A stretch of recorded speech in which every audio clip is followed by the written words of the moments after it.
In a world where injustice often goes unchecked, sometimes it takes a single act of courage to change everything.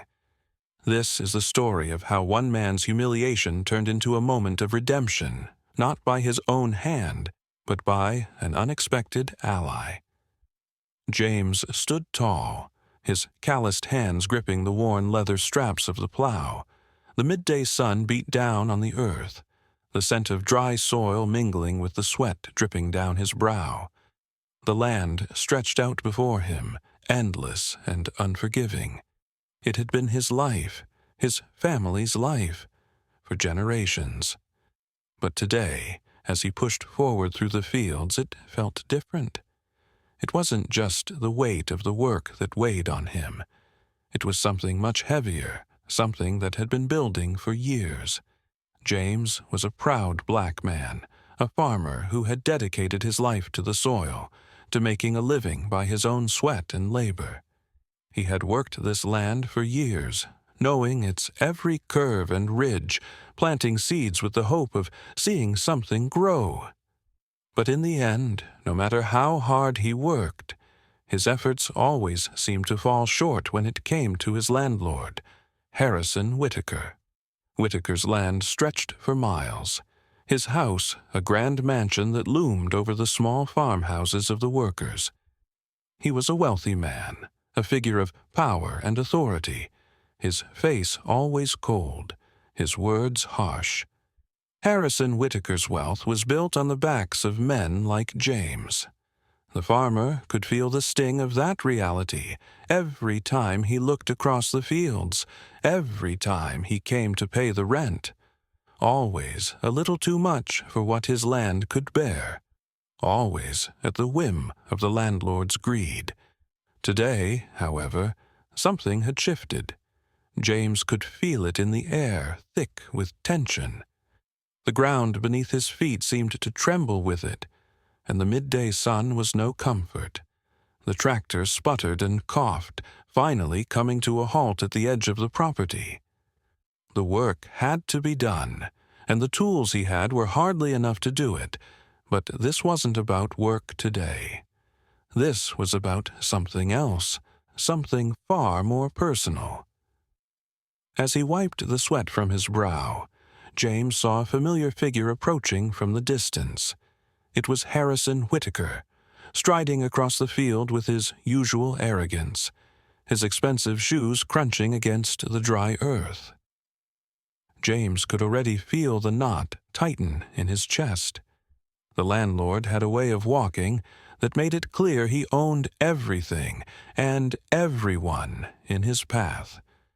Today, however, the air was different, sharp with a tension that was impossible to ignore. "What's this, James?" Whitaker's voice rang out, cutting through the quiet hum of the farm. He had come to inspect the crops again. It was a routine visit, but one that always seemed to end with some new demand, some new way for Whitaker to remind James who was in charge. "I've been working hard, sir," James said, keeping his voice steady, despite the sinking feeling in his stomach. "The crops are coming along."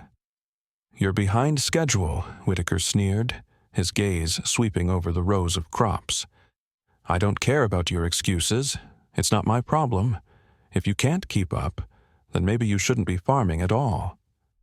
The words stung, and James held back a sharp retort. His family depended on this land. His pride depended on it too.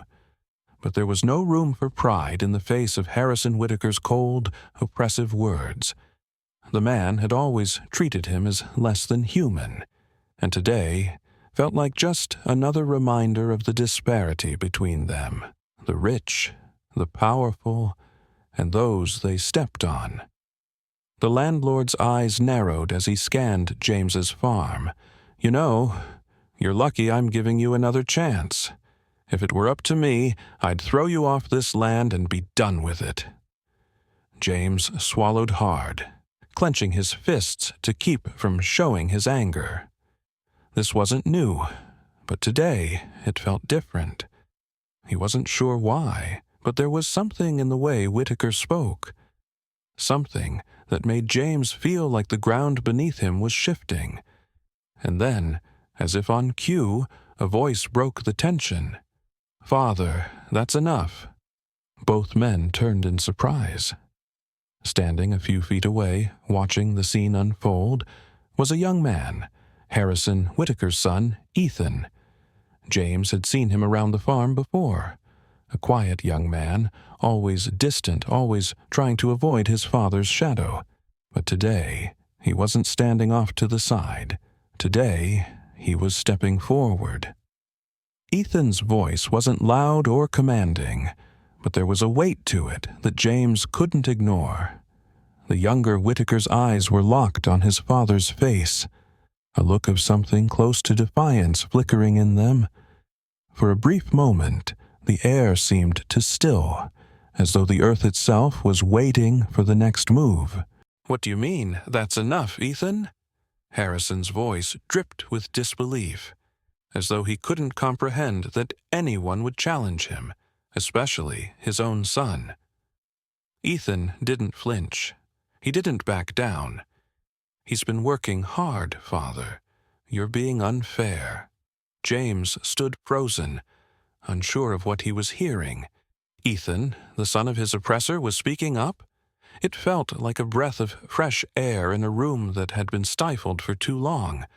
Would this moment of courage change everything, or would it be drowned out by the weight of the past? James had no way of knowing, but in that moment, a small flicker of hope began to rise in his chest. Maybe, just maybe, things could be different. James grew up in a small, tight-knit community where hard work was a way of life.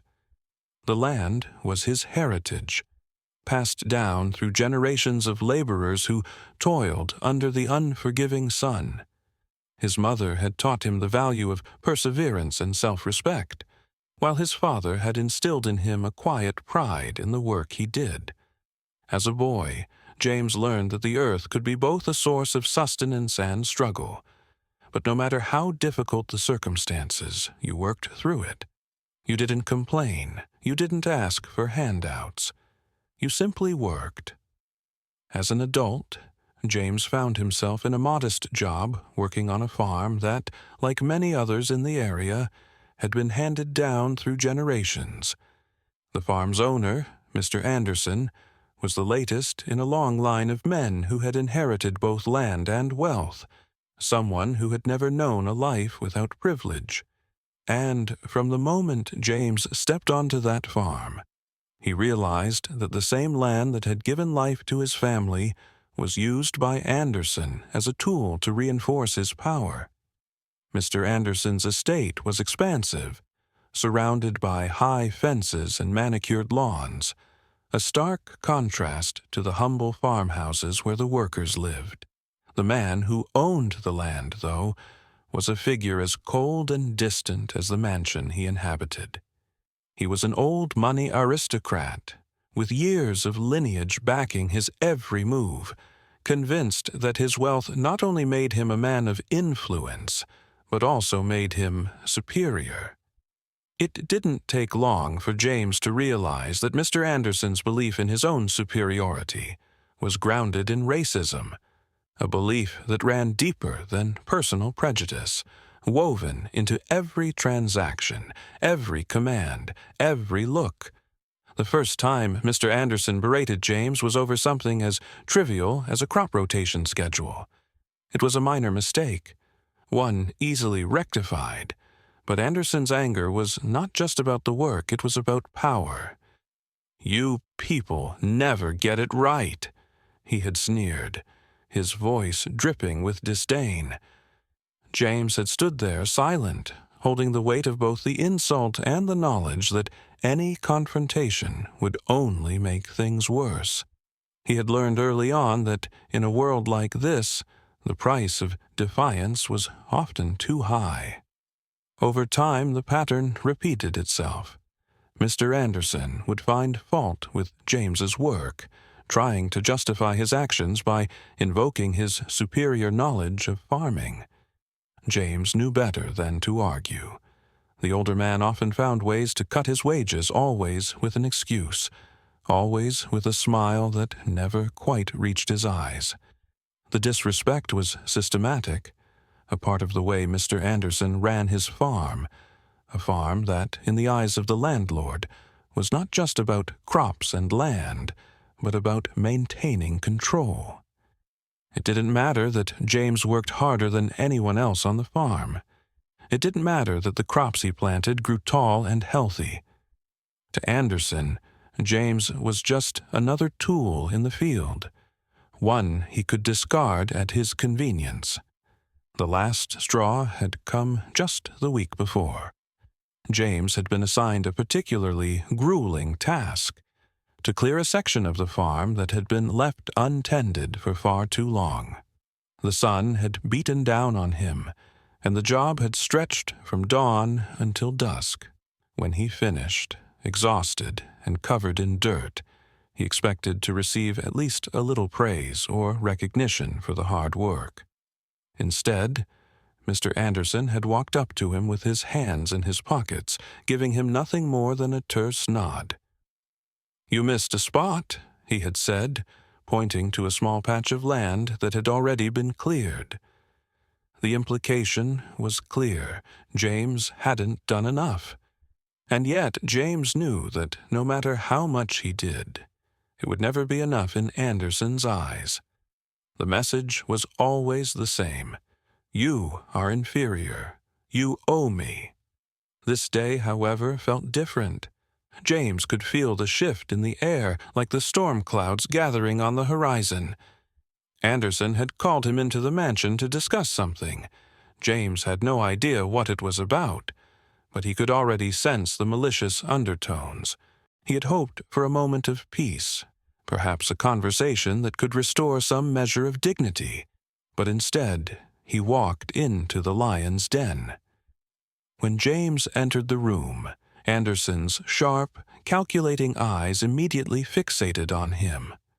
The older man wasted no time. "I've been thinking," he began, his voice slow and deliberate, "about your wages. I've decided that you've been paid enough for the work you've done around here.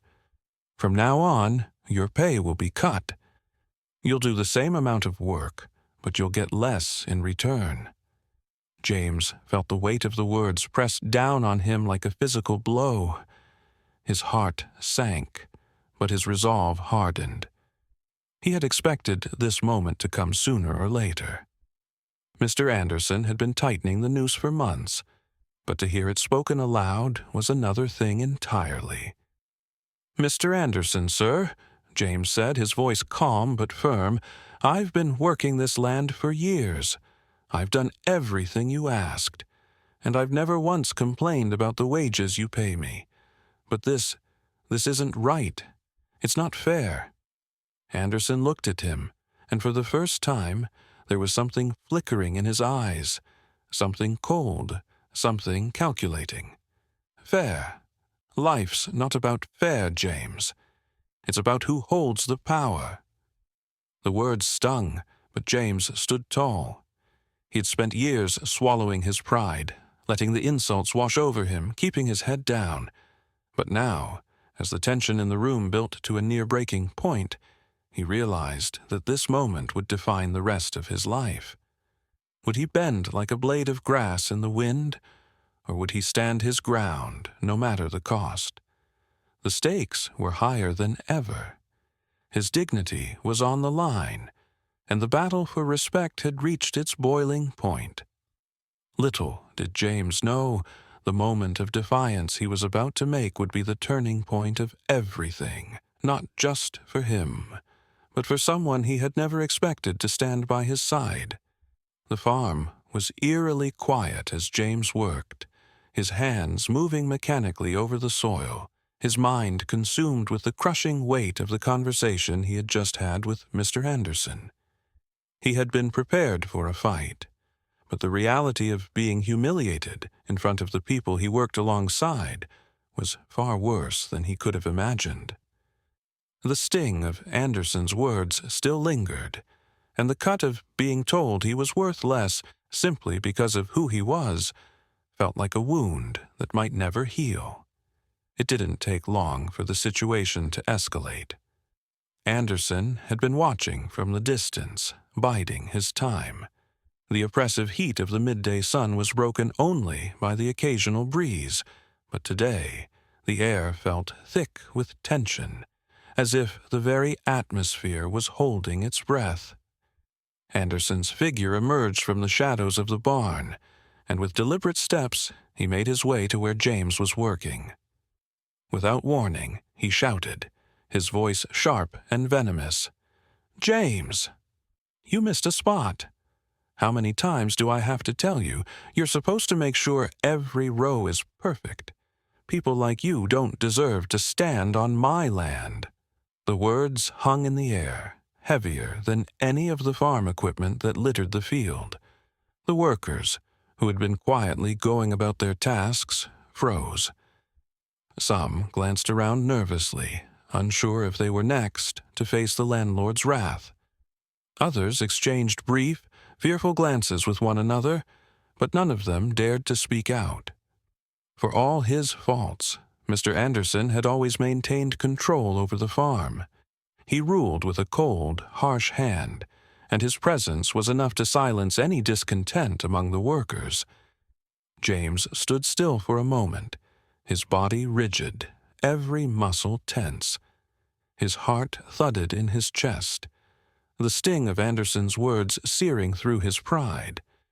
He could feel the eyes of the other workers on him, sensing their quiet judgment and perhaps their sympathy. But it didn't matter. Anderson's words weren't just directed at him. They were a reminder of the line that had been drawn, of the divide that separated the landowners from the laborers, the oppressors from the oppressed. James's hands shook, and he could feel the anger welling up inside him, but he held his ground. He didn't want to show weakness. He couldn't. If he let Anderson see even the slightest crack in his resolve, it would be over. He had worked too hard, endured too much, to let this man break him now.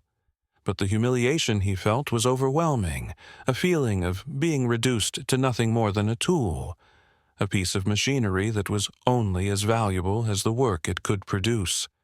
In that moment, James's mind flashed back to all the times he had been belittled and disrespected by Anderson, all the hours he had spent toiling under the hot sun, only to be told that it was never enough. He had always known his place in this world, but that knowledge didn't make it any easier to bear. How could someone who had worked so hard, who had given so much, be treated with such disdain simply because of the color of his skin? His stomach twisted with frustration. Every part of him wanted to scream, to lash out at the injustice of it all. But he knew he couldn't. He couldn't afford to lose control. Not here, not now. The workers were watching, and if he showed any sign of weakness, they would have one more reason to doubt his strength. Anderson's voice cut through the silence again. "What's wrong with you, James? Are you too stupid to understand simple instructions?" The taunt was crueler this time, his words dripping with malice as he took a step closer to James. "You're lucky I even let you stay here. I could have sent you packing a long time ago, but I'm generous." The air was suffocating, the tension between them palpable. James's throat tightened as he struggled to contain the emotions, threatening to spill over. He clenched his fists, nails digging into the palms of his hands, grounding himself. He could feel his pride slipping inch by inch, but he couldn't let it go. Not here, not now. The workers stood frozen in place, watching as James faced his tormentor.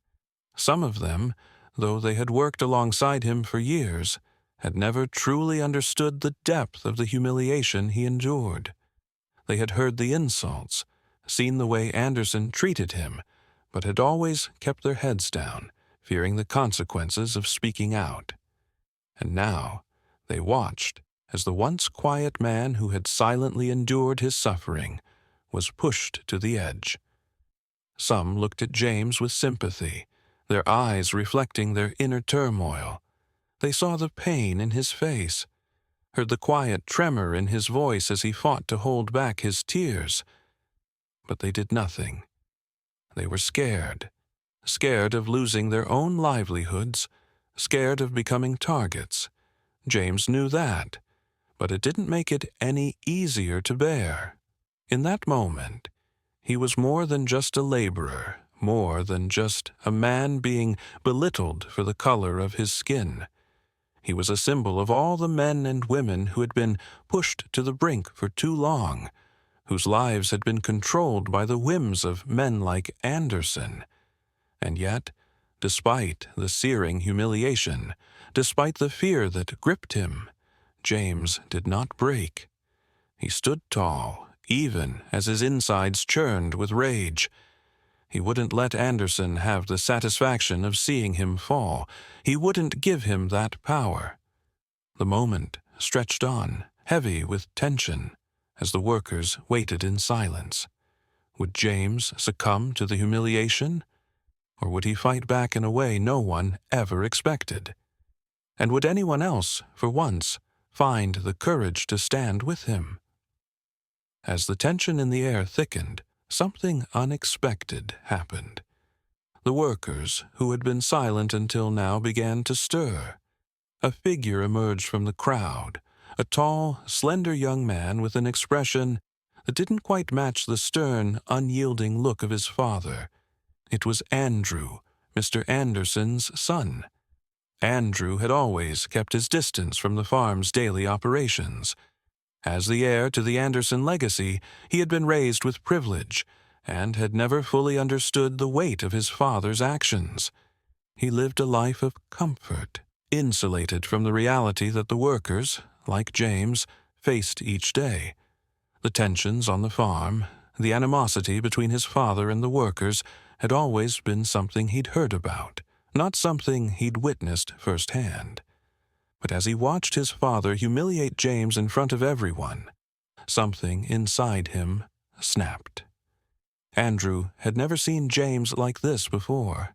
His usually stoic face, now a mask of pain and helplessness. It was as if the very humanity had been drained from him. The years of silent suffering were now visible in his eyes. For the first time, Andrew saw not a worker, not a laborer, but a man who had been broken by the very system that had always treated him as less than. Without thinking, Andrew walked toward James. The workers parted, their eyes wide with surprise. His presence, typically an afterthought on the farm, now commanded their full attention. He reached James and, in a gesture of surprising tenderness, placed a hand on his shoulder. The touch was firm but kind, a quiet signal of solidarity, one that seemed to carry more weight than any word could. "This isn't right, Dad," Andrew said, his voice low but steady. His words seemed to cut through the charged atmosphere, and for a moment everything else fell away. The workers fell silent, waiting to see what would come next. James looked up, the tension on his face momentarily softening as he met Andrew's gaze. "He's been working here for years," Andrew continued, his voice growing stronger. "And this is how you treat him. It's time we show some respect. You can't keep doing this, not anymore." The words hung in the air, the power of them settling over the group like a storm cloud. The workers exchanged shocked glances. No one had ever heard Andrew speak like this before. His father had always been the undisputed authority, and Andrew had never once challenged him in the public. But now, in this moment, Andrew was no longer the son of the man who controlled their lives. He was an individual, speaking out against the cruelty that had defined his family's legacy.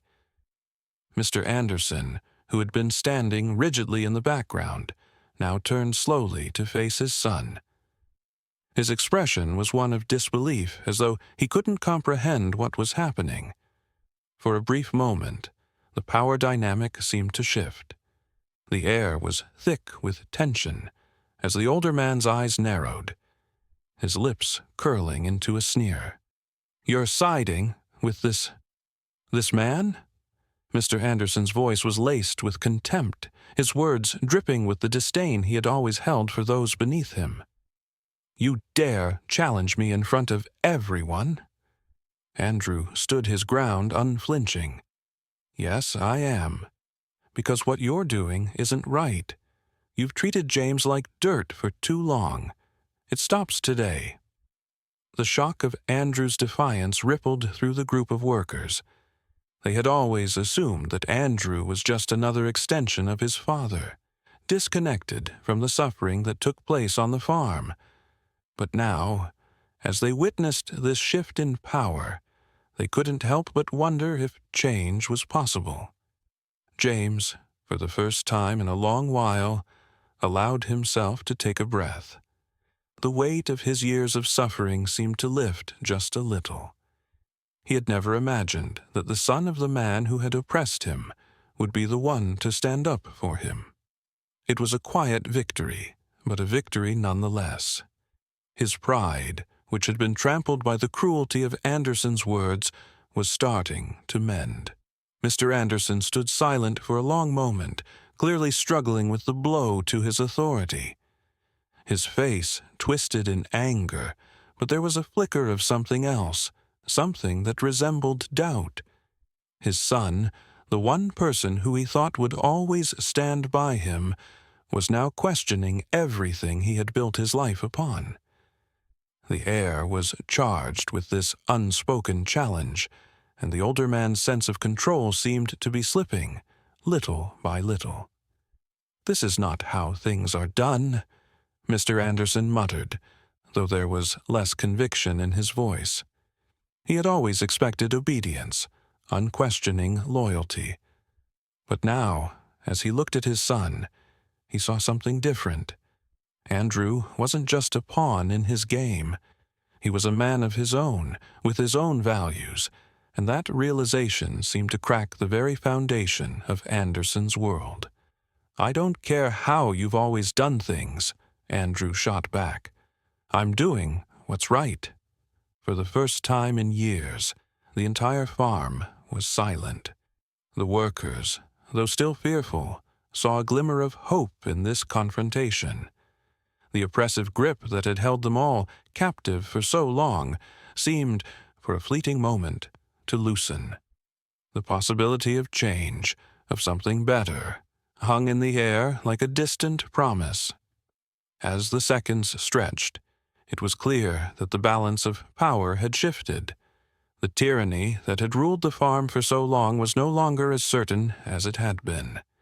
And James, though still bruised by the humiliation, could feel the stirrings of something greater, an opening, however small, for justice to find its place.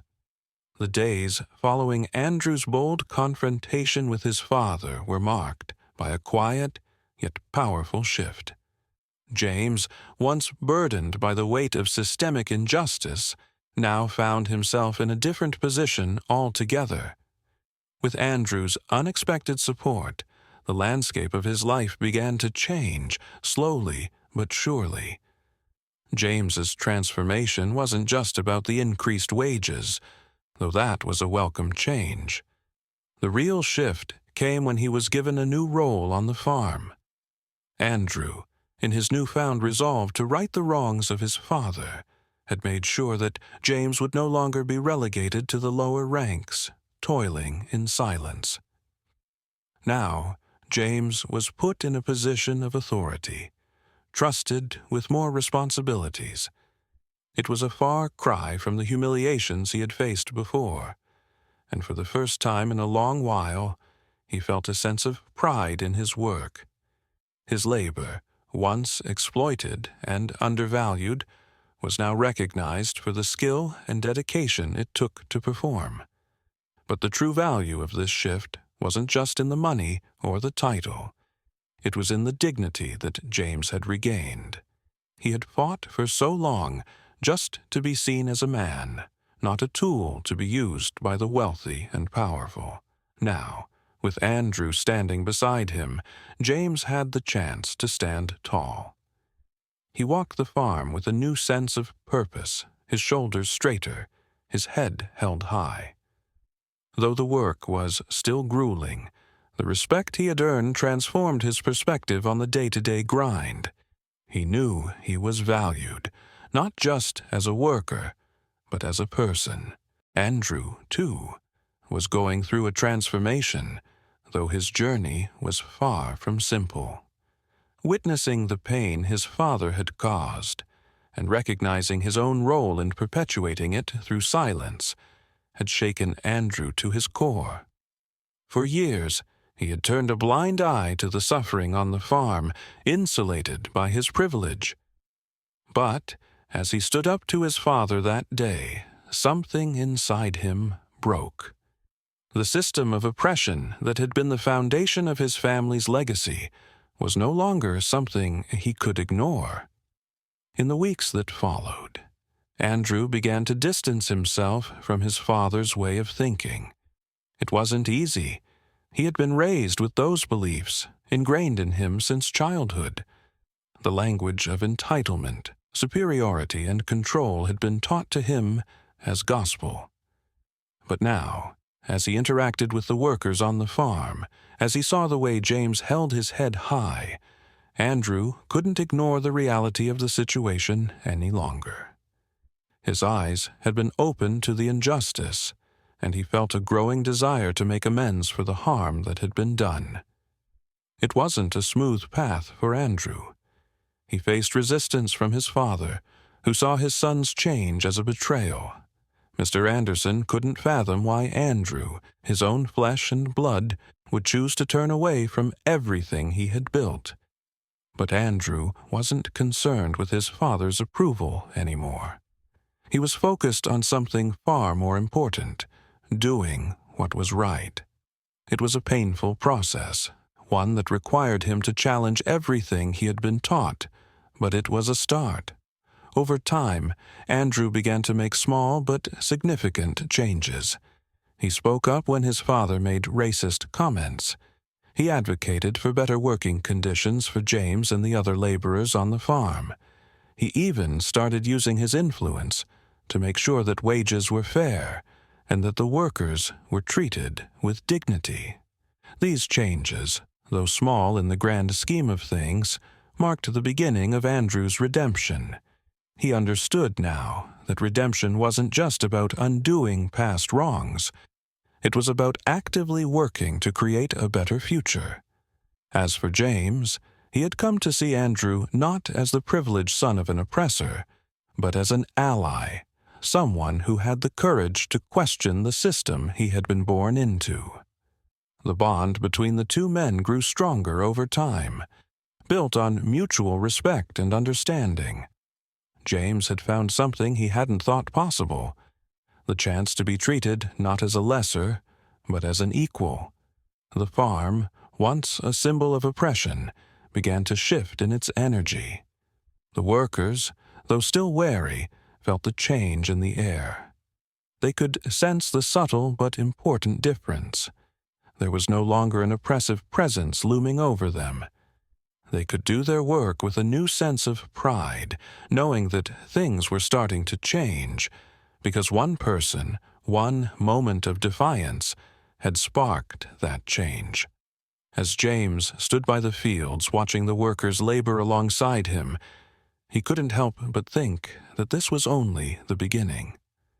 The fight for justice, for dignity, was ongoing, but for the first time in a long while, he felt hope. Hope that the future could be different, that his children could live in a world where they were not defined by their skin color, but by their character. What do you think? Can small acts of defiance change the world?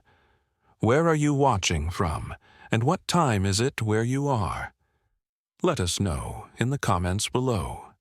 This story serves as a powerful reminder that even in the darkest moments, the seeds of change can be planted through a single act of defiance. James, a man worn down by years of oppression, found himself at the mercy of a system built to degrade him.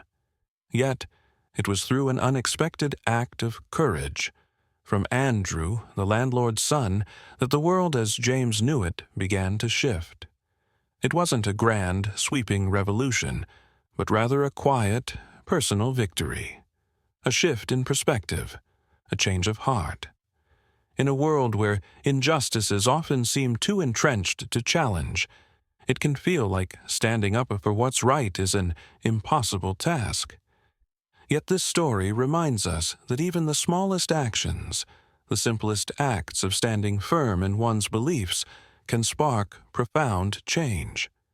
Andrew's decision to speak out against his father's cruelty didn't just alter James's life. It began a process of internal transformation for Andrew himself. As he chose to defy the hateful ideals he'd been raised with, he opened the door for his own redemption, a chance to create a new path for himself, one that was rooted in justice and empathy. James, too, had a moment of transformation. No longer was he just a laborer, crushed under the weight of unfair expectations and systemic racism. Through the kindness and respect that Andrew offered him, James found something more than just a new position on the farm. He found his dignity again. He found that he could stand tall and be seen for who he truly was, a man worthy of respect, not just for his labor, but for his very existence. It's easy to feel powerless when faced with a system designed to keep people like James oppressed.